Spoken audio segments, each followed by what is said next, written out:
Ang nilalamang aralin sa video na ito ay una, ang tekstong ang pamagat, nagkakaiba, nagkakapareho sa maraming aspekto. Ikalawa, mahahalagang tanong at sagot ukol sa akda.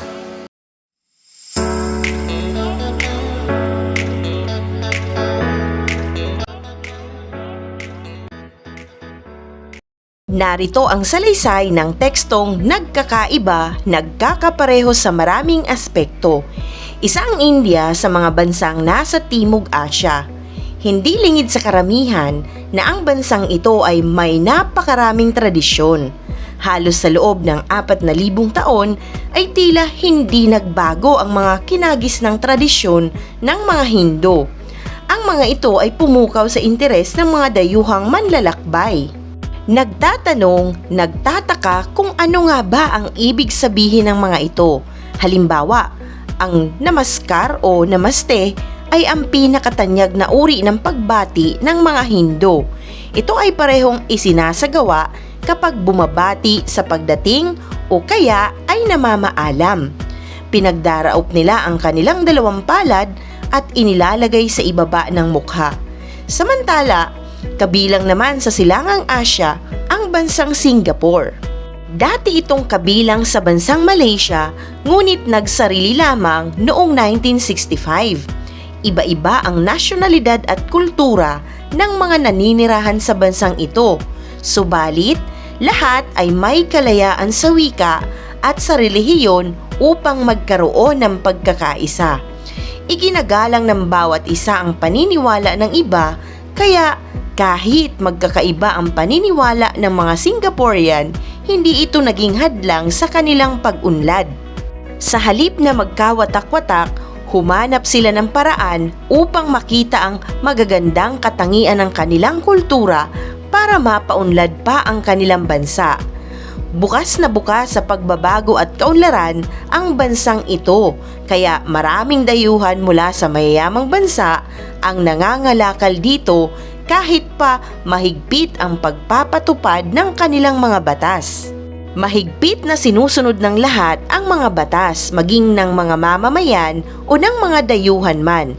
Sadyang mabilis ang pagsulong ng kaunlaran sa bansang ito. Idagdag pa ang katotohanang isa ito sa mga sentro ng teknolohiya. Sa dalawang bansang nakapaloob dito, maaaring may mas nakahihigit sa kanilang mga katangian bilang isang bansa. Maaaring pareho sila sa ibang bagay, subalit may mga pagkakaiba.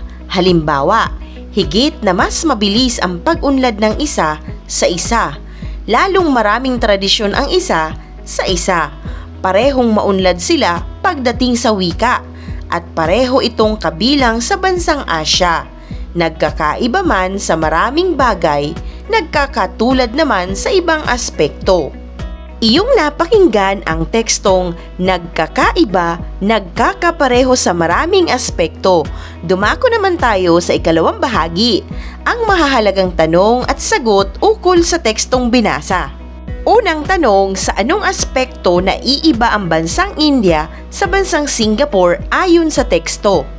Ayon sa teksto, ang naninirahan sa bansang Singapore ay iba-iba ang nasyonalidad at kultura. Ngunit, lahat sila ay may kalayaan sa wika at relihiyon upang magkaroon ng pagkakaisa. Magkakaiba man ang paniniwala, hindi iyon naging hadlang sa kaunlaran. Mas maraming tradisyon ang Singapore kaysa sa India. Ang bansang ito ay maraming mga dayuhan kahit mahigpit ang kanilang batas. Mabilis din ang pagsulong. Isa din ito sa sentro ng teknolohiya. Mas mabilis nga naman ang pag-unlad ng isa sa isa. Ikalawang tanong, may pagkakaiba ba o pagkakatulad ang kultura ng India sa Singapore? Bigyang patotoo ang sagot ayon sa teksto. Dahil dating kolonya ng Britanya, kaya kulturang pinagsama ang bansang Singapore. Ang Singapore ay binubuo ng iba't ibang kultura mula sa iba't ibang nasyonalismo. Ang mga Malay, Chino, Indiano, Arabo at Ingles. Pagdating sa relihiyon, laganap ang Kristyanismo, Islam, Hinduismo, Budismo, Taoismo at marami pang iba. kung saan ang ilan sa mga ito ay mayroon din ang India. Ang Singapore ay sentro ng sining, teatro at musika. Gustong-gusto nila ang mga pagkain.